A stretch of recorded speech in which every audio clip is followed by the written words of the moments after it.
केल्यानंतर आता बघा हे जर जॉईंट चोकअप असेल तर इथून हवा येईल का? नाही येणार. हा इथून चोकअप असेल तर इथून हवा नाही येणार बरोबर. आणि इथून जर लिकेज असेल तरी पण आपल्याला कळेल. आता बघितलं का तुम्ही लिकेज असेल तर आवाज लगेच येईल लगेच. आता बघा इथून आपल्याला काय होतंय कूलिंग कॉईल पण फ्लशिंग होते आणि आपल्याला हे पण कळतंय की आपण जे जॉईंट मारला कॅपलरीचा तो 100% व्यवस्थित झालेला आहे. ठीक आहे. हा बंद करा आता. झालं. आता इथून काय करायचं आपल्याला हे जे सक्शन लाईन आहे सक्शन लाईन आपल्याला काय करायचे इथं ब्रेझिंग करून घ्यायचे. ठीक आहे. आता आपल्याला काय करायचं आहे हे सक्शन लाईनचं ब्रेझिंग करून घ्यायचं आहे. देख टॉश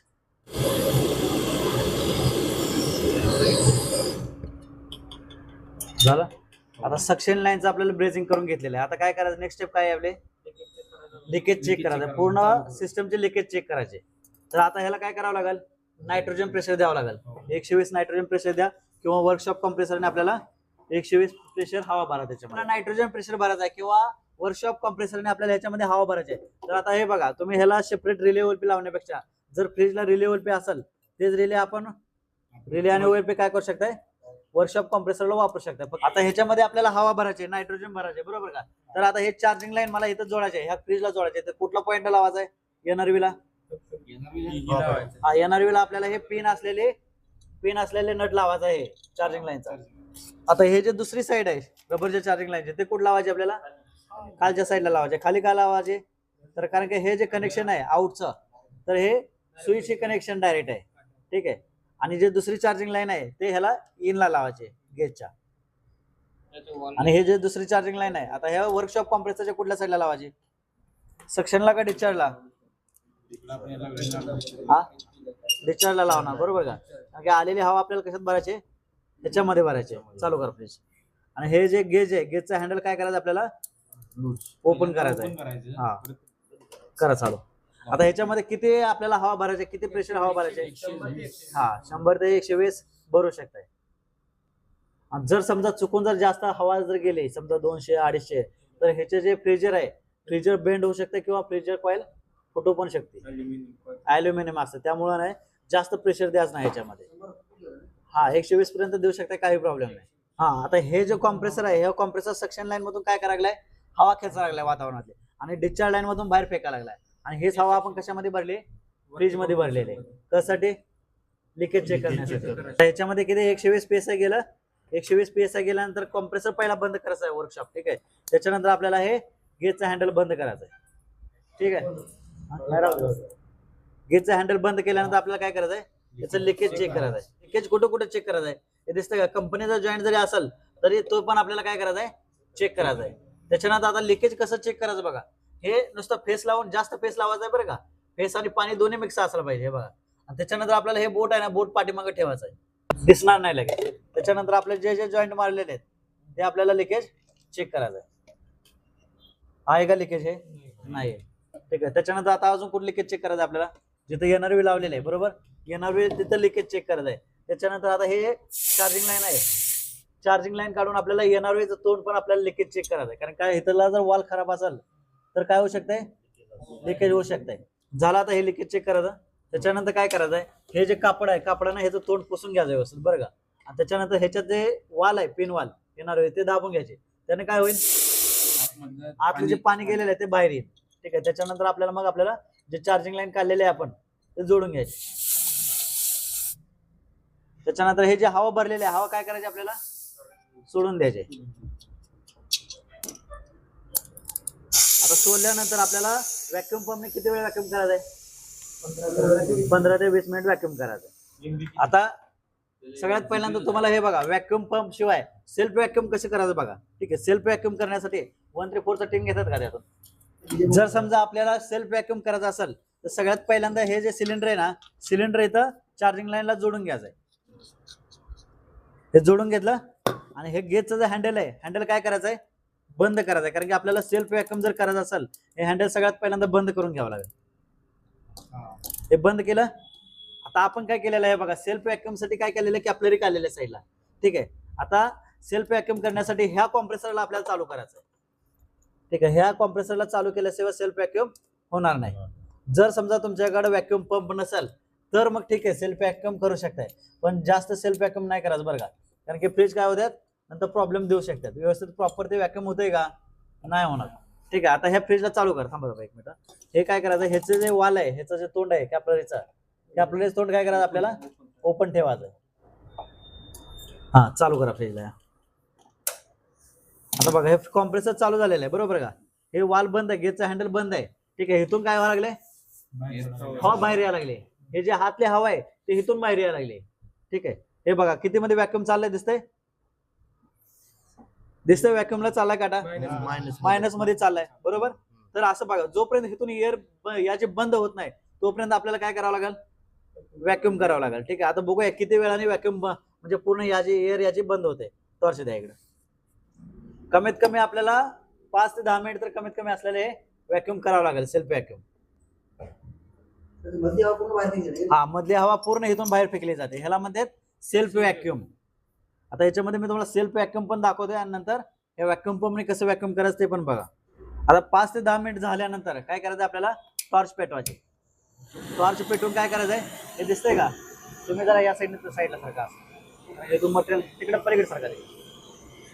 हे बघा हे काय काय यायला लागले, हवा यायला लागली बरोबर. हे हवा बाहेर फेकायला लागली बघा. -20 ते 25 गेलेलं आहे. हा मायनस कमीत कमी व्हॅक्यूम किती पाहिजे आपल्याला, 25 ते 30 व्हॅक्यूम पाहिजे याला मायनस. हे बघा जोपर्यंत पूर्णपणे आतली हवा निघत नाही तोपर्यंत हा जॉईंट काय होणार, व्यवस्थित होणार नाही. बघा हे बघा लगेच बाहेर हवा फेकते, दिसतंय का, हे फ्लेम दिसते का. हे बघा मी मटेरियल सोडलं ह्या तोंडाला तरी गरम केलं तर बघा बाहेर फेकायला लागले ते, दिसतंय. हे बघा हे जे फ्लेम दिसते का वेगळे,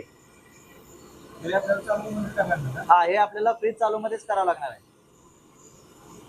आता आत ते पूर्ण हवा निघाल्यानंतर ज्यावेळेस आपण मटेरियल सोडतात ते काय होईल, मटेरियल व्यवस्थित धरून बसले बघा. ज्यावेळेस पूर्ण हवा निघाली जाते त्यावेळेस हे मटेरियल व्यवस्थित पकडणार ते.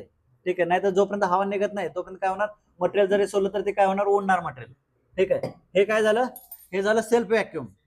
ठीक आहे, समजलं सगळ्यांना सेल्फ व्हॅक्यूम कसं करायचं. आता डायरेक्ट आपल्याला काय करायचंय, गॅस सोडू शकता तुम्ही. ठीक आहे, आता व्हॅक्यूम पंपनी कसं व्हॅक्यूम करायचं बघा.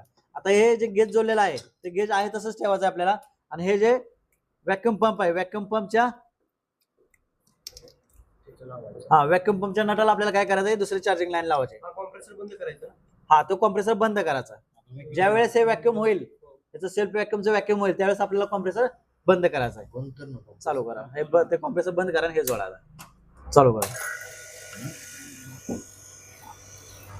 आता हे नाही व्हॅक्यूम पंपने आपल्याला किती वेळ व्हॅक्यूम करायचा आहे, 15 ते 20 मिनिट आपल्याला व्हॅक्यूम करायचं आहे. आपल्याला पूर्ण व्हॅक्यूम झाले ते कसं समजेल, आपल्याला पूर्ण व्हॅक्यूम झालंय कसं करणार हे बघा. पण -25 ते 30 पर्यंत हा काटा जाईल. ठीक आहे, हा ते पण बघायचं आपल्याला, दोन्ही बघायचे. -25 ते 30 पर्यंत काटा जायला पाहिजे आणि प्लस आपला टायमिंग किती व्हायला पाहिजे, 15 ते 20 मिनिट. जर तुम्ही व्हॅक्यूम पंपने जर व्हॅक्यूम करत असाल तर किती वेळ व्हायला पाहिजे, 15 मिनिट जरी केलं तरी चालेल. ते जर तुम्ही वर्कशॉप कॉम्प्रेसरने करत असाल तर 20 मिनिट करावं लागेल. वर्कशॉप कॉम्प्रेसरने कसं व्हॅक्यूम करायचा, हा फक्त हे चार्जिंग लाईन आहे त्याला सक्शन लाईनला जोडायचा, त्या वर्कशॉप कॉम्प्रेसरला चालू करायचं. ठीक आहे, समजलं वर्कशॉप कॉम्प्रेसरने कसं व्हॅक्यूम करायचं. आता हे आपलं 15 मिनिट व्हॅक्यूम झालेलं आहे. ठीक आहे, आता 15 मिनिट व्हॅक्यूम झाल्यानंतर काय करायचं, सगळ्यात पहिल्यांदा आपल्याला बघा हे लक्ष द्यायचं व्यवस्थित. पहिल्यांदा गेजचा हँडल बंद करायचा आहे. काय करायचंय, गेजचा हँडल बंद करायचा व्यवस्थित प्रॉपर. गेजचा हँडल बंद झाला त्याच्यानंतर आपल्याला व्हॅक्यूम पंप बंद करायचा आहे. व्हॅक्यूम पंप बंद केल्यानंतर हे व्हॅक्यूम पंपला लावलेले चार्जिंग लाईन कुठं लावायचे आपल्याला, गॅस सिलेंडरला लावायचे. आता ह्याच्यामध्ये गॅस कोणता आहे, 134 गॅस आहे. कशावर कळालं तुम्हाला 134 गॅस आहे, कॉम्प्रेसर वरती लिहिलेलं आहे किंवा फ्रीजचा स्टिकर लावलेला असतं त्यावरती लिहिलेलं असतं याच्यामध्ये कोणता गॅस आहे. ठीक आहे, त्याच्यानंतर आपल्याला काय करायचं आहे, सिलेंडरचा वाल काय करायचं, हँडल ओपन करायचं आहे. आता हे सिलेंडर ओपन केलंय का, बरोबर का. पण ज्यावेळेस मी इथून चार्जिंग लाईन ह्याच्या व्हॅक्यूम पंपची काढली इथपर्यंत लावेपर्यंत ह्याच्यात काय गेलं, ह्या चार्जिंग लाईन मध्ये हवा गेले. ते हवा सुद्धा आपल्याला काढून घ्यायची बरं का. सिलेंडरचा वाल ओपन केल्यानंतर, सिलेंडरचा हँडल ओपन केल्यानंतर ह्याच्यामध्ये आता काय आले, गॅस आलाय आता, बरोबर का. तर ते गॅस आपल्याला हवेला काय करणार, समोर ढकलणार. तर काय करायचं, इथून थोडं प्लस करून घ्यायचं. प्लस केल्यानंतर काय होईल, गॅस काय करेल, हवेला ढकलून बाहेर काढाल. ठीक आहे, हवा बाहेर निघाल्यानंतर परत हे काय करायचं आपल्याला, चार्जिंग लाईन आवळून घ्यायचे. त्याच्यानंतर ह्याच्यामध्ये स्टँडिंग प्रेशर किती सोडायचं आहे बघा. स्टँडिंग प्रेशर आपल्याला किती, 50 एक तुम्ही सोडू शकता. स्टँडिंग प्रेशर म्हणजे काय, फ्रीज बंद असताना जो प्रेशर आहे त्याला काय म्हणतात स्टँडिंग प्रेशर. हा, आता ह्याच्यामध्ये स्टँडिंग प्रेशर आपण कितीही गेलं तरी चालेल, काही प्रॉब्लेम नाही. आता बघूया ह्याच्यामध्ये स्टँडिंग प्रेशर किती जाते. आपल्याला स्टँडिंग प्रेशर महत्वाचं आहे का नाही, आपल्याला काय ह्याच्यामध्ये बघा स्टँडिंग प्रेशर किती गेलेलं आहे 40 गेलेला. आता गॅस जातोय का पुढं नाही, स्टॉप झालाय. तर काय करायचं, हे गेजचं हँडल बंद करायचं आहे.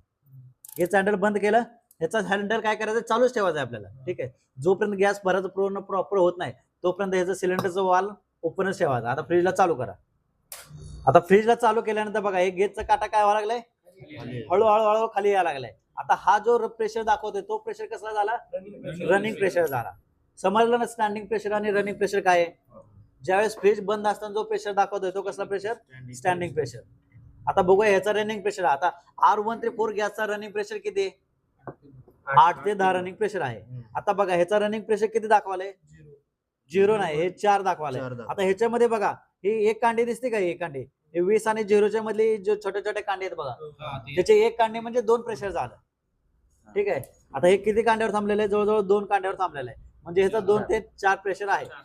आता आपल्याला रनिंग प्रेशर किती पाहिजे याच्यात, 8 ते 10. तर काय करायचं, हँडल ओपन करायचं आपल्याला. हे बघा आता काय गॅस गेला याच्यामध्ये, बरोबर. गॅस थोडा सोडला तर काय करायचं, परत आपल्याला हँडलचा बंद करायचं आहे. केला हँडल बंद. आता बघूया ह्याचा रनिंग प्रेशर किती आलेला आहे. बघा आता ह्याचा काटा हळूहळू आणि कधी पण ज्यावेळेस तुम्ही गॅस सोडताय जोपर्यंत ह्याचा काटा स्टेबल होत नाही, एका जागी थांबत नाही, तोपर्यंत परत गॅस सोडायचा नाही.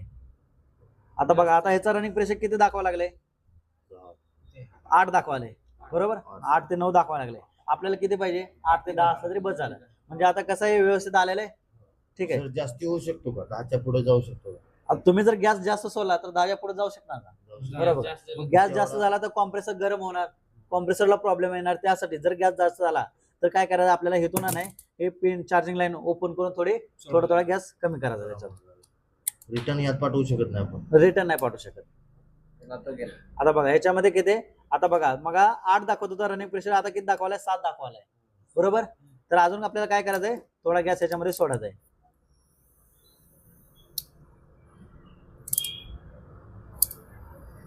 आता ह्याचा रनिंग प्रेशर किती आलेला आहे, 10 आलेला आहे, बरोबर. ठीक आहे, म्हणजे आपल्याला जेवढा रनिंग प्रेशर तेवढा आलेला आहे ह्याच्यामध्ये. आता आपल्याला काय काय चेक करायचं आहे, ह्याच्या कंडेन्सर चेक करायचं गरम होतोय का नाही. बघा ह्याचा डिस्चार्ज चांगले गरम व्हायला पाहिजे. आता ह्याचा कंडेन्सर आतो नाही तर साईडला बघा इथं गरम होतंय का, होतंय, व्हायला ना गरम चांगलं. हा, त्याच्यानंतर आपल्याला काय करायचं, ह्याचा फिल्टर चेक करायचा आहे. फिल्टर बघा, फिल्टर सुद्धा थंड गरम झालाय. आता कॅपलरी बघायची, असेल तर थंड पडणार. हा थंड नाही आपल्या ते नाही, हा हे बघा, हे कॅपलरी चेक करा, कॅपलरी गरम आहे, बरोबर. आता ह्याची जे सक्शन लाईन आहे, सक्शन लाईन थंड का लागायला लागली आपल्याला, कूलिंग व्हायला नाही कूलिंग व्हायला लागले, बरोबर आहे. पण सक्शन लाईन का थंड व्हायला लागली, कारण काय होतं माहितीये का, जे इव्हॅपोरेटर कॉइल आहे, जे फ्रीजर आहे, फ्रीजर मधनं जे लिक्विड राहिलेलं आहे तो रिटर्न यायला लागला याच्यामधून, बरोबर का. त्यामुळे हे आपल्याला काय लागणार, थंडच लागणार आहे. ठीक आहे, जे फ्रीजर मधलं जे लिक्विड आहे, लिक्विड स्वरूपातील जो गॅस आहे तो रिटर्न यायला लागलाय सक्शन लाईन मार्फत, बरोबर का. आता हे द्रव स्वरूपातील गॅस आहे, गॅस कसा यायला लागलेला सक्शन लाईन मधून, द्रव स्वरूपातील. त्यामुळे हे आपल्याला सक्शन लाईन काय लागणार, थंडच लागणार. ठीक आहे, आता हे जे कॅपलरी, हे बघा कॅपलरी निम्म्यापर्यंत गरम लागेल, हळूहळू काय होईल ते थंड पडत जाईल. आता बघा लक्ष द्या इकडं, एक 5 मिनिट आपल्याला हे करायचंय बरं का, होल्ड करायचंय. कारण की आपल्याला होल्ड म्हणजे काय, आपल्याला 5 मिनिट थांबावं लागेल. बघायचं आहे ह्याचा जो काटा आहे 10 वरच थांबलाय का हळूहळू कमी होतोय. जर ह्याच्यामध्ये काय प्रॉब्लेम असेल, चुकअप असेल किंवा लिकेज असेल तर काय होणार, हळूहळू हे 0 येणार किंवा 0 ना व्हॅक्यूम मध्ये सुद्धा जाऊ शकतो. ठीक आहे, आता हे झालं आपलं गॅस भरायचं पूर्ण प्रोसेस. ठीक आहे, आता काय करायचं, आपल्याला हे सिलेंडरचा हँडल पूर्णपणे बंद करायचा आहे. पहिल्यांदा काय करायचंय बघा, सिलेंडरचा हँडल बंद करायचा आहे. सिलेंडरचा हँडल बंद केल्यानंतर आता हे जे चार्जिंग लाईन आपल्याला काय कामाची आहे का, नाही. तर हे चार्जिंग लाईन आपल्या सिलेंडरचे साईडला काढून टाकूया. झाला, आता काय आपल्याला गेज आणि हे गेजचे चार्जिंग लाईन राहिलेले. ठीक आहे, हा एक 5 मिनिट तुम्ही होल्ड करून चेक करू शकता की ह्याच्यामधला गॅस व्यवस्थित आहे का किंवा व्हॅक्यूम मध्ये जातोय का, हे चेक करायचं आहे. हे झाल्यानंतर आपल्याला काय करायचं, ही चार्जिंग लाईन आपल्याला फास्ट मध्ये काढून घ्यायची आहे. आता हे चार्जिंग लाईन काढून घेतल्यानंतर हे जे कॅप आहे एनआरव्हीचे ते पण आपल्याला लावून घ्यायचे आहे. आणि त्याच्यानंतर काय करायचं, हे जे व्यवस्थित जे बाहेर निघालेलं आहे ते आतमध्ये आपल्याला काय करायचंय, व्यवस्थित लावून घ्यायचं आहे. ठीक आहे. आणि कधी हे जे सक्शन लाईन जर तुम्ही बाहेरून टाकत असाल असा, तर ह्याला सगळ्यात महत्वाचं म्हणजे काय, स्लीव लावायचे. म्हणजे स्लीव म्हणजे काय, कव्हर असतं ना ते पोपचा, ते कव्हर लावायचं आहे. कारण काय होतं माहिती का, ह्याला जर थंड असल्यामुळे काय होत आहे, ह्याला हवेच्या संपर्कात आल्यामुळं पाणी टपकायला चालू होतं, इथं पाणी येतं हे सगळं बाहेर. ठीक आहे. त्यासाठी ह्याला आपल्याला काय करायचं आहे, कव्हर करून घ्यायचं आहे. समजलं सगळ्यांना गॅस चार्जिंग कसं करायचं? कूलिंग व्हायला. ठीक आहे.